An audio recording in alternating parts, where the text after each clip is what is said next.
Europe 1, le journal des médias. Et puis à la une donc de ce journal des médias, on a appris hier en fin de journée la disparition d'un visage bien connu des séries télé. Pierre Denis est bien connu des fidèles de Julie Lescaut, des fidèles d'une femme d'honneur où il incarnait le capitaine Philippe Crémen. Plus récemment, Pierre Denis avait fait partie de l'équipe de Demain nous appartient. Pierre Denis jouait Renaud Dubas dans les 7 premières saisons. Il était atteint de la maladie de Charcot, il avait 69 ans. Et puis après Chico, les deux autres fondateurs des Gypsy Kings se sont eux aussi exprimés sur le documentaire diffusé sur Arte.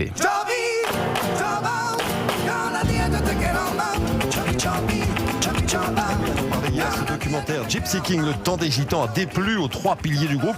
Et dans un communiqué publié hier sur leurs réseaux sociaux, Nicolas Reyes, Tonino Bagliardo disent regretter profondément que ce documentaire présente de manière inexacte et partiale certains épisodes essentiels de l'histoire du groupe. Tout comme Chico, ces derniers regrettent aussi que des extraits d'œuvres musicales qu'ils ont composées et écrites aient été utilisés sans leur avoir demandé leur permission. Alors on a contacté Chico, qui a été le premier à réagir. Concrètement, qu'est-ce qu'il attend de la chaîne Arte et du réalisateur du documentaire qui s'appelle Richard Minier? Réponse de Chico. Au moins des excuses. J'ai pas eu de retour, mais par contre, on leur a fait parvenir un droit de réponse pour que tout le monde sache qu'il y a une vérité, il n'y a pas des vérités. Moi, j'aurais aimé un peu de déontologie.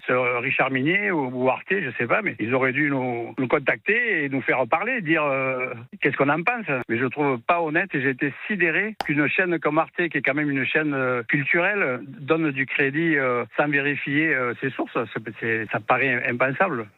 Chico des Gypsy Kings, interrogé par Mathilde Vaux pour Culture Média. C'est vrai que c'est assez étonnant parce que Arte fait d'habitude de très bons documentaires. C'est bizarre qu'il lui ait pas donné la parole, effectivement.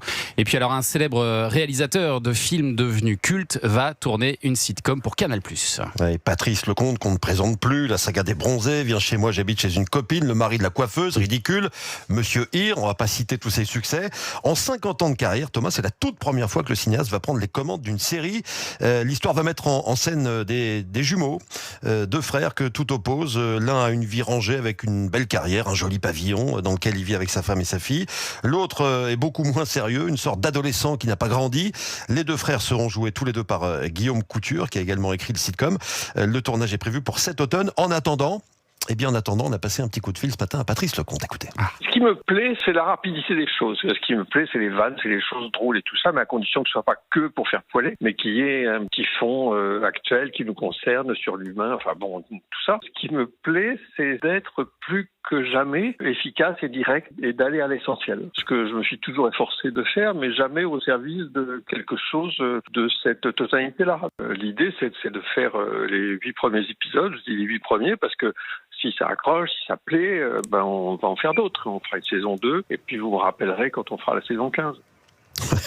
Pour l'instant, donc 8 épisodes de 25 minutes. Ce sera tourné donc dans quelques semaines et la série sera visible en 2027. Elle s'appellera Chez les Gilbert. Alors, concernant le cinéma, Patrice Lecomte l'a dit aux Parisiens aujourd'hui en France, il a plus trop envie de faire des films. Il va en faire un dernier et puis après, voilà, oui, c'est trop d'énergie, ça pompe trop d'énergie. Voilà, ouais, il veut tourner la page. Et alors, de l'autre côté de l'Atlantique, les premières images du reboot d'Alerte à Malibu. Ah bah tiens, on en parlait, Alerte à Malibu.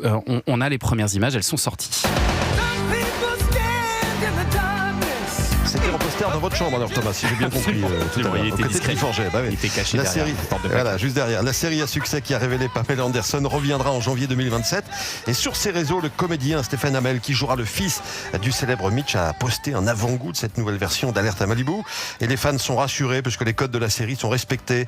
Même plage que dans la première version, dis donc, des maillots de bain rouges aussi. Même maillot. Et des nouveaux sauveteurs qui courent toujours au ralenti. Ça, c'est très très dur. C'est essentiel. Enfin, il n'y aura plus Kelly Slater ni David Charvet, donc je passe mon tour. Ah non, Lisa, non. Non, mais il y aura des petits nouveaux. On va Oui, quand même jeter un coup d'œil. Je pourrais être leur mère quand même.